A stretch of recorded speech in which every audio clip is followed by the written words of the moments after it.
భగవద్గీత 12వ అధ్యాయం భక్తి యోగం. అర్జునుడు ఇలా అడిగెను, నీ యొక్క సాకార రూపము పట్ల స్థిరముగా భక్తితో ఉండేవారు మరియు నిరాకార బ్రహ్మన్ను ఉపాసించేవారు, వీరిలో యోగములో ఎవరు ఎక్కువ శ్రేష్ఠులు అని నీవు పరిగణిస్తావు? శ్రీ భగవానుడు ఇలా పలికెను, నాపైనే తమ మనస్సులను లగ్నం చేసి మరియు సతతము నా పట్ల దృఢ విశ్వాసంతో భక్తిలో నిమగ్నమైన వారు అత్యుత్తమ యోగులని నేను పరిగణిస్తాను. నాసరహితుడు, అనిర్వచనీయమైనవాడు, అవ్యక్తము, సర్వవ్యాపి, మనోబుద్ధులకు అతీతుడు, మార్పు లేనివాడు, నిత్యశాశ్వతుడు మరియు నిశ్చలమైన వాడును అయిన పరమసత్యము యొక్క నిరాకార తత్వాన్ని ఇంద్రియములను నిగ్రహించి సర్వత్రా సమబుద్ధితో ఉంటూ సర్వభూతముల సంక్షేమం కోసం నిమగ్నమై ఉంటూ ఆరాధించేవారు కూడా నన్ను పొందుతారు. మనస్సు యందు అవ్యక్తము పట్ల ఆసక్తి ఉన్నవారికి సిద్ధి పదము చాలా కష్టములతో కూడుకున్నది. అవ్యక్తమును ఆరాధించటం అనేది శరీరబద్ధులైన జీవులకు చాలా కష్టతరమైనది. కాని తాము చేసే కర్మలన్నింటినీ నాకే సమర్పిస్తూ నన్నే పరమ లక్ష్యముగా భావిస్తూ నన్నే ఆరాధిస్తూ మరియు అనన్య భక్తితో నా మీదే ధ్యానం చేసేవారిని, ఓ పార్థ, నేను వారిని శీఘ్రముగానే ఈ మృత్యు సంసార సాగరము నుండి విముక్తి చేస్తాను. ఏలనన వారి అంతఃకరణ నా యందే ఏకమైపోయి ఉంటుంది. నీ మనస్సుని నామీదే లగ్నం చేయుము మరియు నీ బుద్ధిని నాకు అర్పించుము. ఆ తరువాత నీవు సర్వదా నాలోనే నివసిస్తావు. దీనిపై ఎలాంటి సంశయము వద్దు. ఒకవేళ నీవు మనస్సును నాయందే నిశ్చలముగా లగ్నం చేయలేకపోతే, ఓ అర్జున, మనస్సును నిరంతరం ప్రాపంచిక విషయాల నుండి నిగ్రహిస్తూ నన్ను భక్తితో స్మరించటానికి అభ్యాసము చేయుము.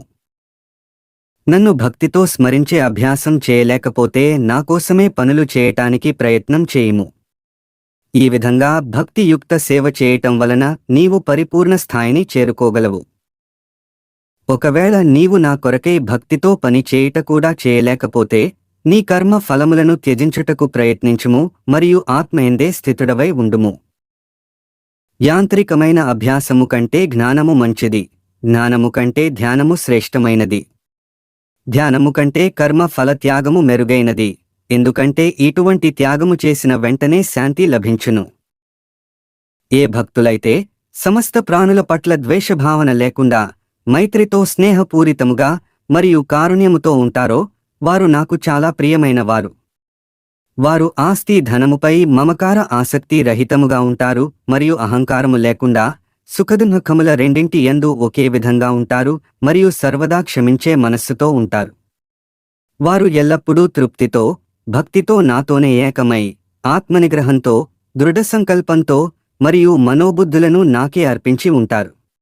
లోకమున ఎవరినీ బాధ, క్షోభ పెట్టనివాడు మరియు ఎవరిచేత ఉద్వేగమునకు గురికానివాడు, సుఖాల్లో బాధల్లో ఒక్కలాగే ఉంటూ మరియు భయము, ఆందోళన రహితముగా ఉన్నటువంటి నా భక్తులు నాకు చాలా ప్రియమైనవారు.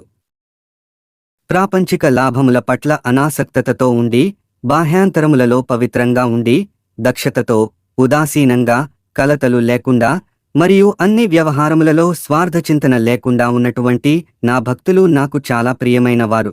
ఎవరైతే లౌకిక సుఖాల పట్ల ఆనందించకుండా మరియు ప్రాపంచిక కష్టాల పట్ల బాధపడకుండా ఉంటారో, ఎవరైతే నష్టం జరిగినా బాధపడరో లేదా లాభం కోసం ప్రాకులాడరో, శుభాశుభ పనులను రెంటినీ త్యజిస్తారో, అటువంటి జనులు భక్తితో నిండి ఉన్నవారు నాకు చాలా ప్రియమైనవారు. ఎవరైతే మిత్రుల పట్ల మరియు శత్రువుల పట్ల ఒక్కలాగే ఉంటారో, గౌరవమోపమానముల ఎడ, చలివేడిమి పట్ల, సుఖదుఖముల పట్ల సమబుద్ధితో ఉంటారో మరియు చెడు సాంగత్యమును విడిచి ఉంటారో, దూషణ మరియు పొగడ్తని ఒక్కలాగే తీసుకుంటారో, మౌనముగా చింతన చేస్తుంటారో, తమకు లభించిన దానితో తృప్తిగా ఉంటారో, నివాస స్థానము పట్ల మమకారాసక్తి లేకుండా ఉంటారో, ఎవరి బుద్ధి స్థిరముగా నాయందే లగ్నమై ఉన్నదో మరియు ఎవరైతే నాయందు భక్తితో నిండిపోయి ఉన్నారో, అటువంటి వ్యక్తులు నాకు చాలా ప్రియమైనవారు. ఎవరైతే ఇక్కడ ప్రకటించబడిన ఈ జ్ఞానామృతమును గౌరవించి నాపై విశ్వాసముతో మరియు నేనే పరమ లక్ష్యముగా భక్తితో ఉంటారో వారు నాకు అత్యంత ప్రియమైనవారు. ఈ వీడియో మీకు నచ్చినట్లయితే లైక్ చేయండి, షేర్ చేయండి. అలాగే మరిన్ని ఆధ్యాత్మిక వీడియోల కోసం మన ఛానల్ని సబ్స్క్రైబ్ చేయండి. ఓం నమో భగవతే వాసుదేవాయ నమః.